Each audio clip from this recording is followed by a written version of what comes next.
Welcome to our channel Basic to Brilliance. Start small, learn smart, shine bright. आज का हमारा topic है decimal expansion rational number. तो इसके अब हम बात करेंगे डेसिमल एक्सप्रेशन में हमारे दो तरीके के एक्सप्रेशंस आते हैं जो कि है terminating, non terminating. Terminating decimals जिसमें हम q को 2/m 2 की पावर m इंटू 5 की पावर n में एक्सप्रेस कर सकते हैं। q यहाँ पर हमारा रिप्रेजेंट कर रहा है डिनोमिनेटर, यानी इससे हमें ये समझ आया कि हमें डिनोमिनेटर की फैक्टराइजेशन करनी है और उनको एक्सपेंड करना है 2 की पावर m मल्टीप्लाई बाय 5 की पावर n। यहाँ पर 2 की पावर 0 इंटू 5 की पावर हमारा 1 2 3 अप टू दी सोन कुछ भी हो सकता है।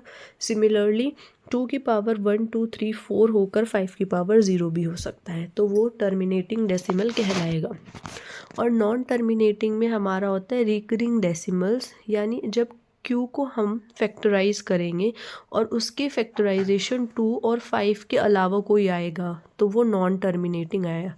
सपोज़ हमने किसी नंबर को फैक्टराइज किया, फैक्टराइज करने के बाद आया 2 × 3 × 5 × 7, तो यहाँ पर 3 और 7 2 5 के अलावा है, तो ये हमारा नॉन टर्मिनेटिंग रिकरिंग डेसिमल होगा।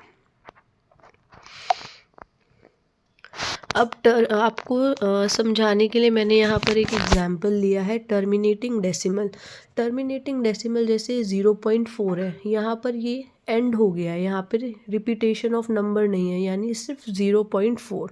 जब हम रिकरिंग या नॉन टर्मिनेटिंग, टर्मिनेट का मतलब होता है किसी भी चीज़ का एंड हो जाना, तो टर्मिनेटिंग डेसिमल्स मतलब एंड होकर यहाँ पर हमें एक डिजिट मिल गई है, दैट इज़ 0.4।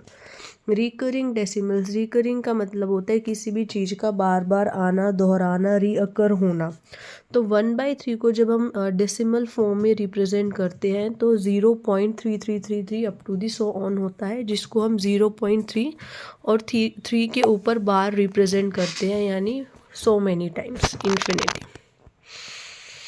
तो अब हम चलते हैं, अब हम टर्मिनेटिंग और नॉन टर्मिनेटिंग के बारे में समझ गए हैं, तो अब हम प्रीवियस ईयर के कुछ डेसिमल एक्सपेंशन के क्वेश्चन कर सकते हैं। सीबीएसई बोर्ड में हर साल 2 मार्क्स का क्वेश्चन पूछा जाता है।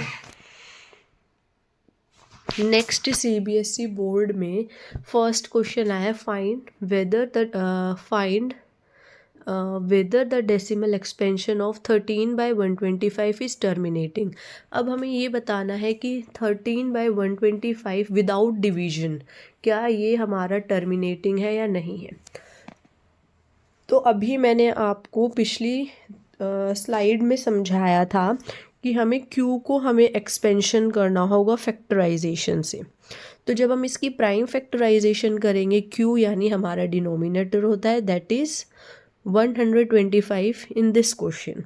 तो 125 की जब हम प्राइम फैक्टराइजेशन करेंगे तो वो हमारा इक्वल्स टू होगा 5 ×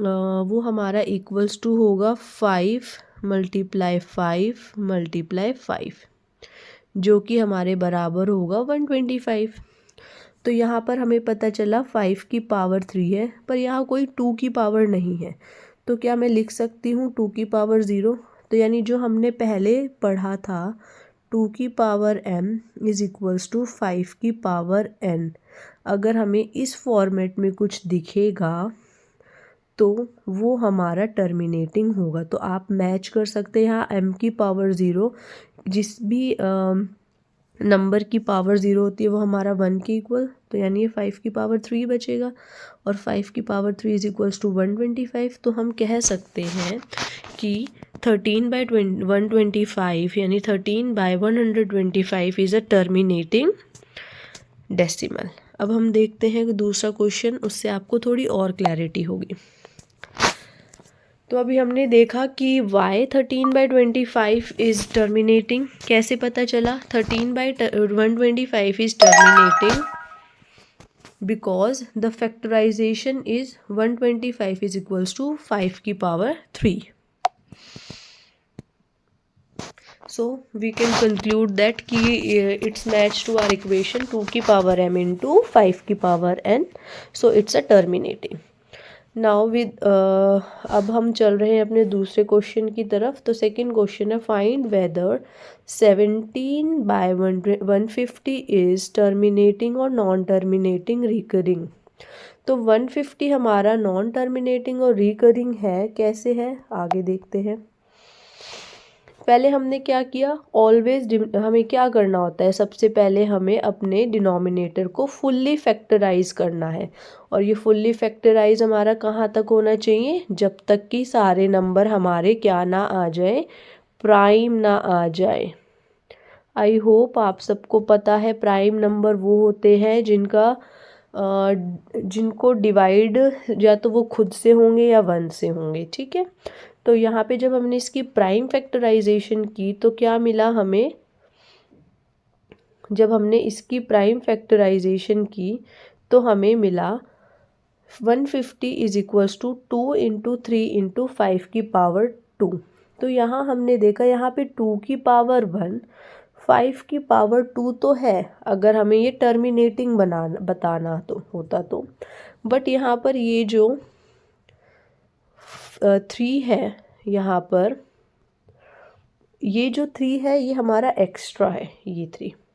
तो यानी ये जो 3 हमारा एक्स्ट्रा है ये इसको किस में चेंज कर रहा है, जो ये हमारा 3 एक्स्ट्रा है ये चेंज कर रहा है हमें इसको नॉन टर्मिनेटिंग में। क्योंकि अभी हमने पढ़ा था कि कोई भी 2 और 5 के अलावा अगर प्राइम फैक्टराइजेशन में नंबर आता है तो वो हमें नॉन टर्मिनेटिंग की तरफ लेकर जाएगा। तो यानी 17/150 हमारा नॉन टर्मिनेटिंग है, यानी ये रिकरिंग है, यानी ये बार बार इसको अगर हम डिवाइड करेंगे तो ये फुल्ली डिवाइड नहीं होगा, रिपीटेशन होगी इसमें।